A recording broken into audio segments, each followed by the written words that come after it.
It's time for bookkeeping, beer, and BS. If you're on the show watching this thing, you're probably not that person, right? You're probably like, where do I find some content that'll help me grow my business? If you're talking to Michael, if you're talking to James, if you're talking to Sean, if you're talking to Rob, if you're talking to me, none of us are saying like, hey, stop investing and stop trying to grow your business, right? And so part of it is, what news are you watching and what people are you letting influence you?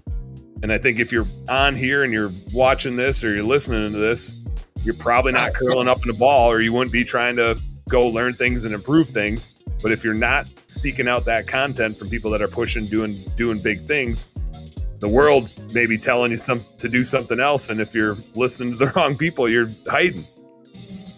It's the exact same thing as the people who focus and watch the weather all day long. We've had so many people here. We've had office people that they're like, oh yeah, now this forecast says we're going to get 12 inches or this one says 7 to 3 and it's going to start on Friday and it's going to do this and this. Like, they know so much stuff. And me and my ops manager are like, seriously, until there's white stuff falling out of the sky, we're not going to believe the weatherman. Like, most times it could call for a foot and we'll get like an inch.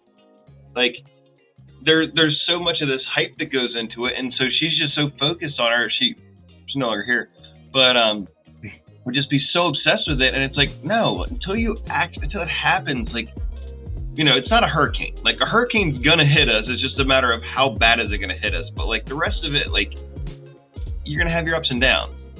You gotta do what you gotta do, and then you can only worry so much about what else is going on and what the world's doing. And James, I know you've talked about it multiple times, is like, yeah, that's all happening, but I'm gonna keep growing my business. Yeah, it doesn't affect me at all, unless it does snow, then it's good stuff.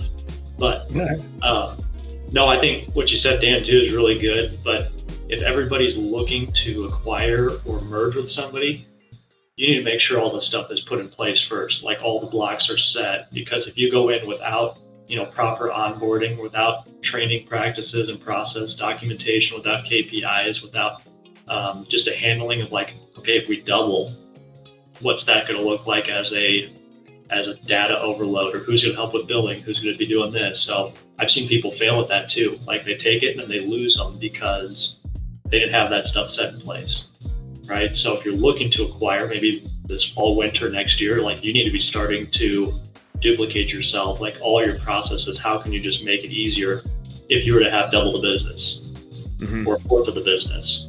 So there's a right time for all of that.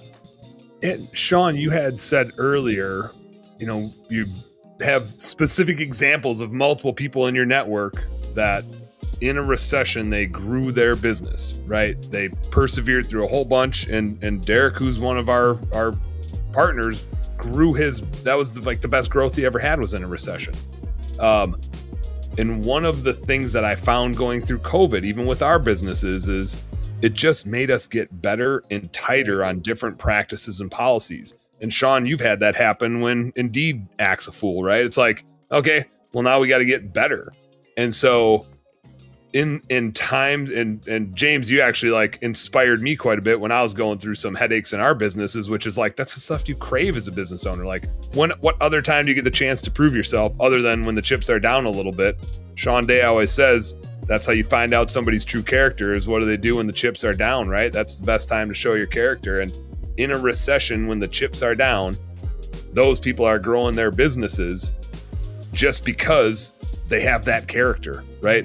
They see it as an opportunity to maybe make a decision they hadn't made. That Cleveland business that I talked about, like, it's going to hurt me to get rid of it because we have it running more profitably than it's ever run in the past, because we did all the things that we should have done a long time ago, but we did it because COVID kind of forced our issue to do this thing, or, you know, a recession or losing an employee forced us to do this thing. Well, if you see that as an opportunity instead of the thing that drives your business to the ground, you can react to it. And I think the Debbie Sardones of the world, who have been through multiple recessions and have said like, yeah, that was nothing, or what we got going on is nothing. You should have seen what we had to do back in the day. It's just a tool to help you sharpen your axe, right? And so you just get better and better and better. And a little bit of challenge only makes you better.